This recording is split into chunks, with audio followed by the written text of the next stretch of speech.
And we're going to get a great look at this classic Sonny Rollins tune, Oleo. Check out how you can get more videos like this one. Just navigate to Bruce Grigori Video on Demand. When you get to the site, you can browse videos in a wide variety of categories. Each video covers a different topic and has bonus content and supporting documentation. There's even a free trial option. Don't forget to use your promo code to get a discount off your first purchase. And the link for that promo code is in the description down below.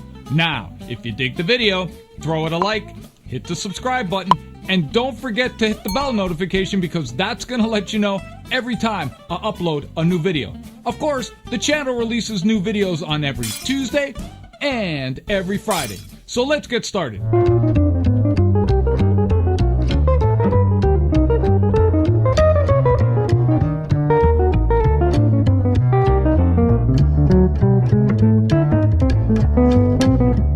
Dig it! Oleo by Mr. Sonny Rollins. Man, I cannot say enough great things about this particular tune. Of course, the syncopated melody is the one that we're really going to focus on, and we're going to get deep inside the rhythm changes and give you some approaches on how to apply those. Now, this is not the easiest melody in the world to work on. And of course, one of the things we have to talk a little bit about is rhythm changes. If you're not familiar, of course, it's the standard 1-6-2-5. And then I basically play 3-6-2-5 back to 1. That's my standard approach. And then, of course, we go to F minor. And then 3-6-2-5 back home. Then, of course, we have the cycling dominance, starting with D to G to C to F. And repeating the form. Now, that's the standard rhythm changes form. Of course, this is one of the standard forms in jazz, along with the blues format, so it's important to get your arms around it. I'm not going to deviate with a bunch of chord substitutions in this particular lesson, but of course, you can check out the vhx.tv site where I have a more extensive video on rhythm changes, and that'll give you some more information about how to blow over that form.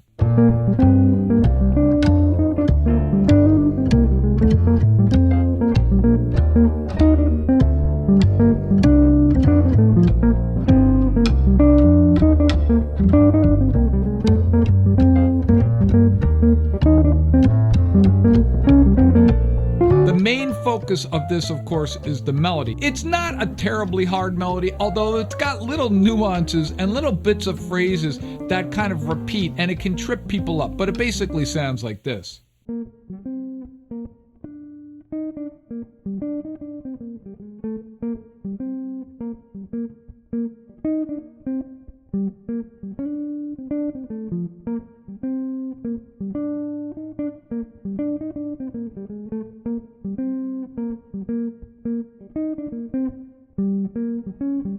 Now, I'm playing it in 8th position, and the reason I do is because I kind of think of that B-flat major scale, which is really the scale I'm going to focus on in rhythm changes. We're basically in B-flat. If you listen to I've Got Rhythm or any of the other Sonny Stitt solos or the Sonny Rollins solos, a lot of times these guys are staying in B-flat, but we want to accent the thirds and the sevenths of the 3-6 and the 2-5 as the changes, or the 1-6-2-5. So I'm basically trying to work off both of those. Listen to it in my solo.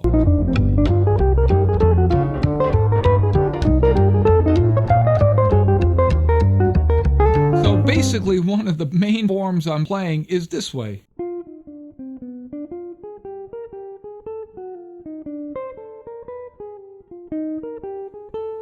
And that's really getting inside and kind of addressing the 1, the 6, the 2, and the 5. Now, I can just purely play B flat over that form. Check it out. The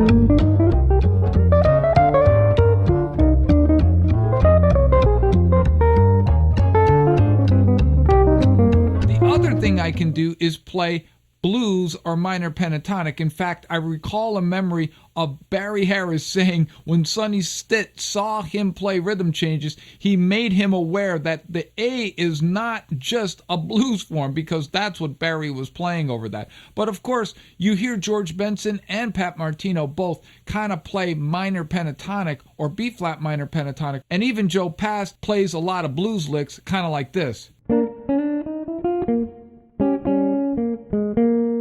And that's a great little blues line to play over that. Check it out.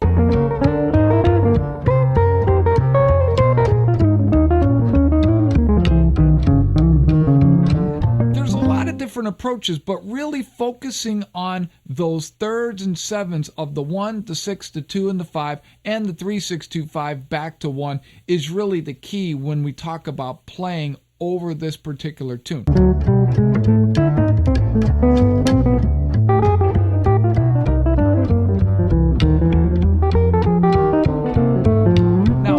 Doing on the dominants? Well, on the dominants, one of the classic approaches is really to focus on the flat 9. So I might play something like this. Check it out.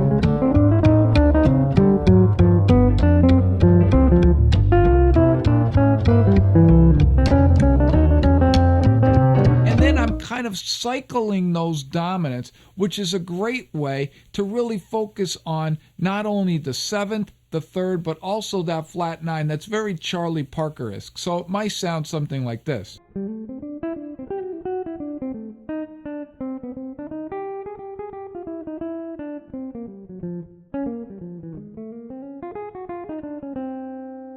Now, I'm basically really emphasizing the 3rd and the 7th of the chord, and also that half step or the flat 9. And it's a great tune to really play solo style.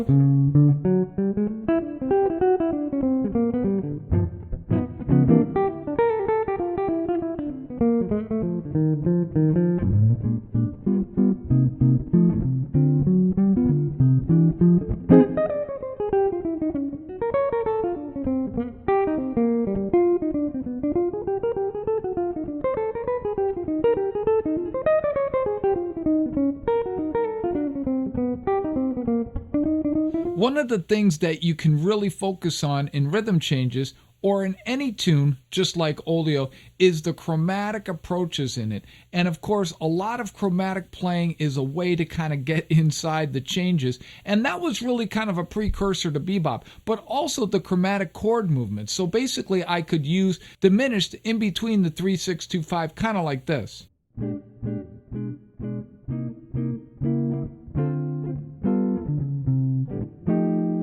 And one of the things that's great about that is it creates kind of that chromatic movement or that nice bass line. I'm not really thinking of the changes any different, other than I'm focusing more on flat 9s when I'm soloing.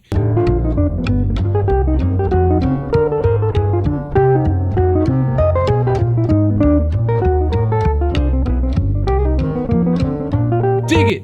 Oleo, what can I say? A rhythm change form, not really superly overcomplicated in my opinion. And of course, there are so many different ways to blow over rhythm changes, but this is just the tip of the iceberg, and it gives you one way to really get in deep. Now, if you dig this video and you want to learn more about how to play on 1-6-2-5s, check out my video on It Could Happen to You, and that'll give you more information about how to play on rhythm changes or in a 1-6-2-5 or flat 9 way. And don't forget to check out all the videos on the brucegregory.vhx.tv site. And the channel releases new videos on every Tuesday and every Friday. And don't forget to check out the new series on Wednesdays, Jazz Standards You Need to Know. And I will see you next time. Peace.